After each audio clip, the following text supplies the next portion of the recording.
Hello everyone, আসসালামু আলাইকুম। আশা করি যে যেখানে আছেন সবাই ভালো আছেন। আমার আজকের আয়োজনে থাকছে গরুর মাংসের কোয়াব।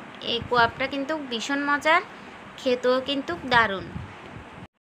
প্রথমে আমি মাংসটাকে রান্না করে নেব। চুলায় একটি প্যান বসিয়ে দিলাম। প্যানের মধ্যে দিয়ে দিলাম 1 কেজি পরিমাণ গরুর মাংস। আর মাংসের টুকরাগুলো কিন্তু আমি বড় বড় করে কেটে নিয়েছি।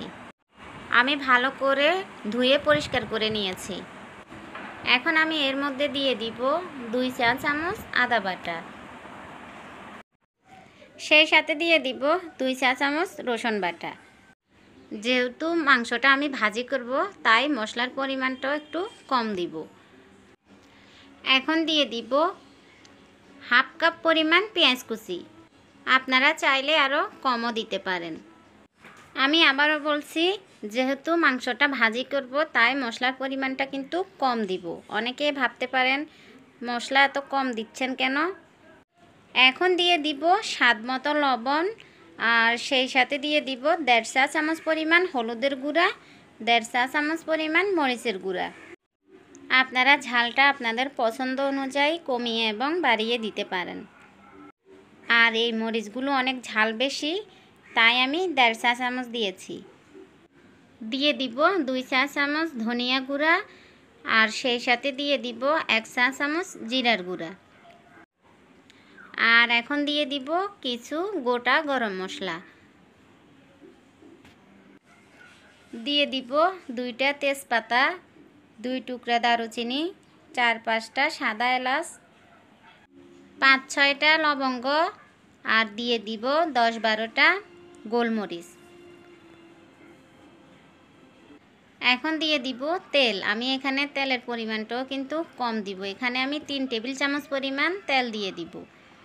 এখন সব কিছু ভালো করে হাত দিয়ে মাংসের সাথে মাখিয়ে নিব। আর এই কোয়াবটা কিন্তু খেতে খুব দারুণ। আপনারা বাসায় একবার এভাবে কোয়াব করে খাবেন।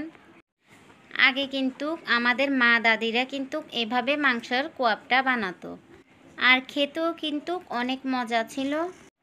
গরম গরম ভাতের সাথে কিন্তু এটা খেতে অনেক মজা। তা আমি মাংসটাকে ভালো করে মাখিয়ে নিয়েছি। এখন আমি সামান্য পানি দিয়ে দিব।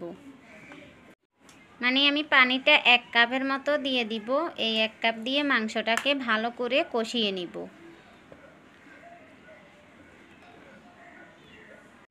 আমি পানিগুলোতে হাতটা ধুয়ে নিয়েছি। এখন ঢাকনা দিয়ে ঢেকে কিছুক্ষণ কষিয়ে নিব। তো আমি 10 মিনিটের মতো কষিয়ে নিলাম। ফিরে এলাম 10 মিনিট পর। আর মাঝে মাঝে কিন্তু আপনাকে মাংসটা লাড়তে হবে। আপনারা দেখে বুঝতে পারছেন আমি তেলটা একেবারে কম দিয়েছি। মাংস থেকে কোনো তেল উঠে নেই, কারণ আমি মাংসটা কিন্তু সেদ্ধ হওয়ার পর ভাজি করব।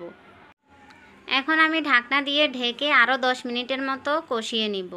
তো মাংসটা খুব ভালো করে কষানো হয়ে গেছে, আপনারা দেখেই বুঝতে পারছেন। এখন মাংসতে দিয়ে দিব ফুটন্ত গরম পানি। মাংসতে কিন্তু অবশ্যই গরম পানি দিতে হবে। পরিমাণ মতো পানি দিয়ে দিলাম। পানি দিয়ে আবারও একটু মিক্স করে নিব। মিক্স করে ঢাকনা দিয়ে ঢেকে মাংসটাকে সেদ্ধ হওয়া পর্যন্ত রান্না করে নিব। এভাবে যখন আমি মাংসটা বাসায় বানাই, তখন আমার বাচ্চারাও খুব পছন্দ করে। তো মাংসটা ভালো করে সেদ্ধ হয়ে গেছে।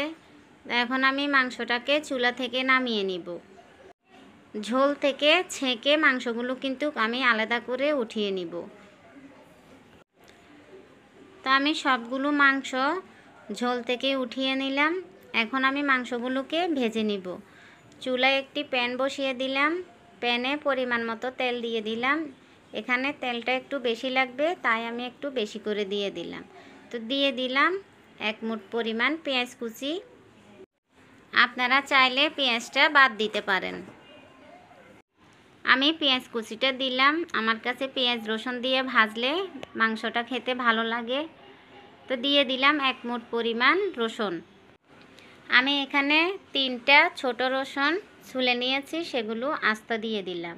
আপনারা চাইলে বড় রসুনগুলো কুচি করেও দিতে পারেন।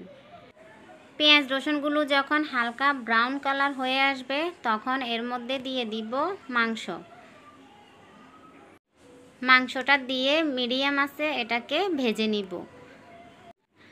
আর এই পর্যায়ে কিন্তু মাংসটাকে ঘন ঘন নাড়তে হবে।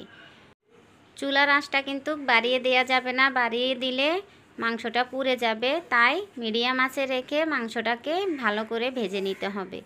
তা আমি মিডিয়াম আঁচে রেখে মাংসটা ভেজে নিয়েছি। মাংসটা আমার প্রায় ভাজা হয়ে গিয়েছে, আপনারা দেখে বুঝতে পারছেন।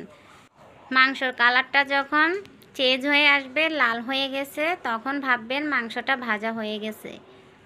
তো আমার মাংসটা ভাজা হয়ে গেছে, চুলা থেকে নামিয়ে পরিবেশন করে নিব। দেখুন কত সুন্দর কালার হয়েছে, আর দেখে জিভে পানি চলে আসে। আশা করি আমার আজকের রেসিপি আপনাদের কাছে ভালো লেগেছে। ভালো লাগলে লাইক দিবেন, কমেন্টস করে জানাবেন কেমন হয়েছে। আর বাসায় একবার হলেও ট্রাই করবেন। সবাই ভালো থাকবেন। আল্লাহ হাফেজ।